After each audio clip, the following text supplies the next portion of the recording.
यह कहानी एक लाडो चिड़िया की है। वो अपने 7 प्यारे प्यारे बच्चों के साथ घोंसले में बैठी हुई थी कि तभी अचानक से जंगल में तेज हवाएं चलने लगती है और तूफान आ जाता है।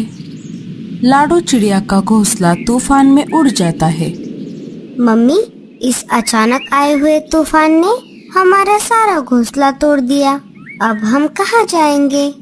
बच्चों, तुम चिंता मत करो, मैं तुम्हें मीनू मौसी के घर छोड़ कर आती हूँ। जब मैं हमारा घोंसला फिर से बनाऊंगी तब मैं तुम सबको वापस ले आऊंगी। नहीं मम्मी, हम आपको हमारा घोंसला बनाने में मदद करेंगे। हमें नहीं जाना मीनू मौसी के घर। बच्चों, तुम अभी बहुत छोटे हो और अभी सर्दियों का मौसम चल रहा है। तुम सब बाहर रहोगे तो तुम सबको ठंड लग जाएगी, इससे तुम बीमार पड़ सकते हो। इसीलिए घोंसला बनाने तक तुम मीनू मौसी के यहाँ पर रहो। इतना बोलकर लाडो अपने सारे बच्चों के साथ थोड़ा अनाज लेकर दूसरे जंगल चली जाती है। शाम होने तक माँ और बच्चे मीनू मौसी के घर आ जाते हैं। लाडो मीनू मौसी के घर का दरवाजा खटखटाती है। मीनू मौसी, अरे ओ मीनू मौसी, जल्दी से दरवाजा खोलिए। लाडो बहुत देर तक मीनू मौसी के घर का दरवाजा खटखटाती रही, लेकिन मौसी ने दरवाजा नहीं खोला। अरे लाडो, तुम यहाँ पर कैसे? क्या बताऊं बुलबुल बहन? लाडो सारी बातें बुलबुल चिड़िया को बता देती है। इसीलिए मैं मीनू मौसी के यहाँ पर आई हूँ, लेकिन मौसी तो यहाँ पर नहीं है। वो 2 दिन पहले अपनी बेटी से मिलने के लिए जंगल से बाहर गई है। चलो लाडो, अब मैं चलती हूँ, मुझे अनाज लाने के लिए बाहर जाना है। ठीक है बुलबुल। बुलबुल चिड़िया वहाँ से चली जाती है। लाडो अब बहुत परेशान हो जाती है। पता नहीं अब मीनू मौसी वापस कब आएंगी। अब बच्चों को लेकर मैं किसके घर जाऊं? इस पूरे जंगल में एक मीनू मौसी ही थी, जिनके घर मैं बच्चों को कुछ दिनों के लिए वहाँ पर छोड़ सकती थी। बुलबुल चिड़िया का घोंसला भी बहुत छोटा है। अब तो थोड़ी देर में रात भी होने वाली है। तभी अचानक जोरदार बारिश शुरू हो जाती है। लाडो और बच्चे जल्दी से वहाँ से उड़कर एक अनजान पक्षी के घर के पास आ जाते हैं। लाडो घर का दरवाजा खटखटाती है। आप सब कौन हो और यहाँ पर क्या कर रहे हो? क्यों मेरे घर का दरवाजा खटखटाया? भैया जी, मेरा नाम लाडो है और ये है मेरे बच्चे। मैं पास वाले सुंदरवन जंगल से आई हूँ। मैं यहाँ पर मीनू मौसी के घर आई थी, लेकिन वो तो घर पर नहीं है और अचानक से ये जोरदार बारिश भी शुरू हो गई है। क्या आप थोड़ी देर के लिए बारिश रुकने तक आपके घर में हमें पनाह दे सकते हो? मैं बारिश रुकते ही मेरे बच्चों को लेकर यहाँ से चली जाऊंगी। रुको चिड़िया, तुम्हें घर के अंदर लेने से पहले मैं अपनी पत्नी गोरी से पूछ लेता हूँ। कालू जी, इतनी तेज बारिश में कौन आ गया है बाहर? बाहर मीनू मौसी के कोई रिश्तेदार आई है। मीनू मौसी तो घर पर नहीं है, इसीलिए बारिश बंद होने तक हमारे घर में पनाह मांग रही है। उसके साथ बच्चे भी है। अरे नहीं नहीं कालू जी, मैं नहीं दे सकती हमारे घर में आसरा। जाओ, आप उस चिड़िया को मना कर दो। अरे गोरी, उसके पास एक पोटली भी है, लगता है उसमें अनाज है। तुम एक बार जाकर उससे बात तो कर लो। क्या क्या कहा? पोटली? रुकिए, मैं अभी जाती हूँ। सुन रही चिड़िया, मैं अपने घर में किसी को भी फ्री में रहने नहीं देती। तुम्हें बदले में मुझे कुछ तो देना होगा, तभी मैं तुम्हें घर के अंदर आने दूंगी। मेरी इस पोटली में अनाज है, आप इसमें से थोड़ा ले लो, लेकिन हमें आपके घर में थोड़ी सी जगह दे दो। ठीक है, तुम सब घर में आ सकते हो और अंदर आते समय अपने पैर पोंछ कर आना। मुझे मेरा घर गंदा और गीला नहीं करना। तुम सब इस घोंसले में रहना और तुम्हारी पोटली से आधा अनाज मुझे किराए के तौर पर दे देना। लाडो आधा अनाज गोरी कौवी को दे देती है। गोरी वो अनाज लेकर अपने घर में वापस आ जाती है। कालू जी, आज तो मजा ही आ गया। अच्छा हुआ ये चिड़िया हमारे पास आसरा मांगने के लिए आ गई। हमें तो बेटे बिटाए फ्री में अनाज मिल गया। गोरी, मैंने अदरक वाली चाय बनाई है, जाओ ये चाय उन सबको देकर आओ। बेचारे बारिश में भीग कर आए हैं। बड़े आ गए चाय देने वाले। वो सब क्या तुम्हारे रिश्तेदार है जो हम उनकी मेहमान नवाजी करें? अब चुपचाप सो जाओ, ये सारी चाय मैं पी लेती हूँ। आए बड़े फ्री में चाय पिलाने वाले। इधर लाडो चिड़िया को नींद नहीं आ रही थी, सारे बच्चे सो गए थे। ये गोरी कौवी तो बहुत चालाक है, बस अब जल्दी से बारिश रुक जाए। मैं सुबह होते ही अपने जंगल वापस चली जाती हूँ। सुबह हो जाती है, लाडो घर के दरवाजे पर आकर देखती है। अरे बाप रे, ये बारिश तो बंद होने का नाम ही नहीं ले रही।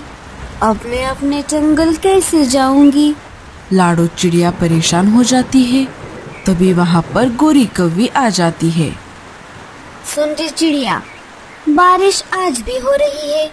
अगर तुझे आज भी घर के अंदर रहना है तो बाकी का अनाज भी मुझे दे दे। लेकिन बहन जी, मैं तो पहले ही आपको आधा अनाज दे चुकी हूँ। अगर ये बचा हुआ अनाज भी मैं आपको दे दूंगी तो मैं और मेरे बच्चे क्या खाएंगे? वो सब मुझे नहीं पता। अगर तुझे इस घर में रहना है तो बाकी का अनाज भी मुझे देना ही होगा, वरना मेरे घर से अभी चली जा। लेकिन इतनी तेज बारिश में हम कहाँ पर जाएंगे? हम पर कुछ दया करो। अरे तू तो मेरे पीछे ही पड़ गई, या तो तू मुझे अनाज दे दे, वरना मेरे घर से अभी के अभी निकल जा। लाडो चिड़िया मजबूर थी और इसी मजबूरी का फायदा गोरी कौवी ने उठाया। लाडो ने बचा हुआ सारा अनाज गोरी कौवी को दे दिया। पता नहीं ये बारिश कब रुकेगी। मैं अब मेरे बच्चों को क्या खिलाऊंगी? जब तक बारिश नहीं रुकेगी मैं अपने जंगल वापस नहीं जा पाऊंगी। रात हो गई थी। लाडो और बच्चे गोरी के घोंसले में सो रहे थे। रात भर तेज बारिश चलती रही। सुबह होते ही लाडो दरवाजे पर आकर देखती है, लेकिन आज भी बारिश रुकने का नाम नहीं ले रही थी। तभी गोरी कौवी लाडो के सारे बच्चों को दरवाजे पर लेकर आती है। तुम्हारे पास मुझे देने के लिए अब कुछ भी नहीं है, इसीलिए तुम तुम्हारे बच्चों को लेकर यहाँ से चले जाओ। आपने हमारा सारा अनाज तो ले लिया, कृपया करके बारिश रुकने तक हमें घर में रहने दो। इतनी तेज बारिश में हम कहाँ पर जाएंगे?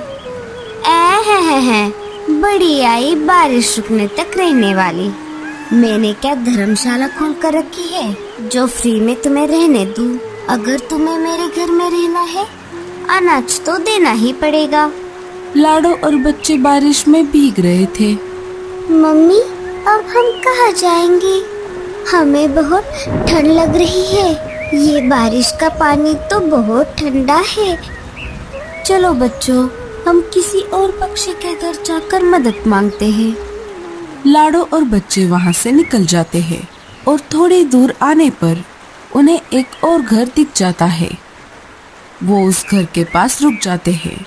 लाडो उस घर का दरवाजा खटखटाने ही वाली थी, तभी वो खिड़की से अंदर झांककर देखती है।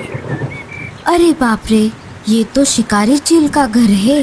अगर इस घर के अंदर चली गई तो ये हम सबको खा जाएगा। लाडो और बच्चे चुपके से वहाँ से निकल जाते हैं। लगातार बारिश में भीगने की वजह से बच्चों को तेज बुखार आ जाता है। लाडो और बच्चे एक बड़े पेड़ के नीचे रुके हुए थे। अब मैं क्या करूं? मेरे बच्चों को तेज बुखार आ गया है। इस जंगल में मैं और किसी को भी नहीं जानती। लाडो रोने लगती है।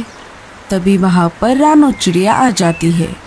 अरे बहन, तुम सब इस तेज बारिश में बाहर क्या कर रही हो? तुम्हें मैंने इस जंगल में पहले कभी नहीं देखा। क्या तुम रास्ता भटक गई हो? लाडो सारी बातें रानो चिड़िया को बता देती है। तुम चिंता मत करो बहन, मैं तुम्हारी मदद करती हूँ। आओ मेरे साथ। रानो सबको साथ लेकर अपने घर आ जाती है। पहले इस कंबल से अपने बच्चों को ढक दो। मैं तुम सबके लिए अदरक और इलायची वाली चाय लाती हूँ। रानो सबके लिए चाय लाती है, लेकिन बच्चे चाय नहीं पी रहे थे क्योंकि उनका शरीर बुखार से तप रहा था। बहन जी, बच्चों का बुखार तो बढ़ता ही जा रहा है। मैं अभी जाकर डॉक्टर उल्लू चाचा को बुला कर लाती हूँ। उल्लू चाचा बच्चों की जांच करते हैं।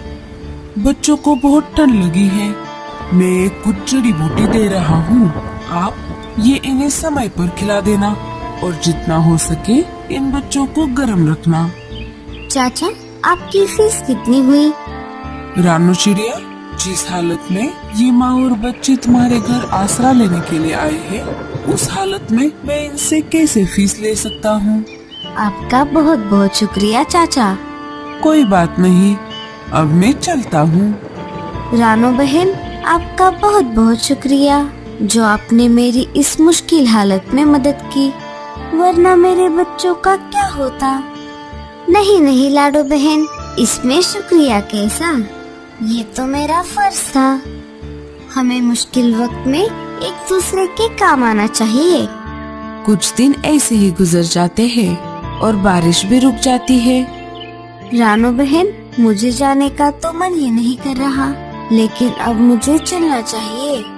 आपके साथ रहकर बहुत अच्छा लगा, लेकिन आपका घर तो टूट गया था, तो आप कहाँ पर रहोगी? पहले मैं अपना घोंसला फिर से बना लूंगी, तब तक आप मेरे बच्चों को अपने घर में रखो। घोंसला बन जाने के बाद मैं इन्हें लेकर जाऊंगी। लाडो बहन, चाहे तो आप मेरे घर के पास ही अपना घर बना सकती हो। मम्मी, रानू आंटी सही कह रही है, हमें उस जंगल में वापस नहीं जाना चाहिए। वहाँ तो आए दिन तूफान आता जाता रहता है और हमारा घोंसला टूट जाता है। आप भी रानू आंटी के जैसा लकड़ी का घर बना लो, फिर हमारा घर नहीं टूटेगा। अरे बेटा, मुझे तो लकड़ी का घर बनाना नहीं आता। अरे लाडो बहन, तुम चिंता मत करो, मैं तुम्हारे लिए लकड़ी का मजबूत घर बना दूंगी। मुझे लकड़ी का घर बनाना आता है। आप बस जंगल से लकड़ियाँ लाकर मुझे दे दो, मैं घर बना दूंगी। लाडो चिड़िया जंगल जाकर लकड़ियाँ इकट्ठा कर कर ले आती है और रानो चिड़िया उन लकड़ियों का घर बनाती है। 2-3 दिनों में उनका लकड़ी का घर बनकर तैयार हो जाता है। रानो बहन, आपका फिर से बहुत बहुत शुक्रिया। आपने हमारे लिए इतना सुंदर, प्यारा और मजबूत लकड़ी का घर बना दिया। लाडो और उसके प्यारे प्यारे 7 बच्चे उस लकड़ी के घर में खुशी खुशी से रहने लगते हैं।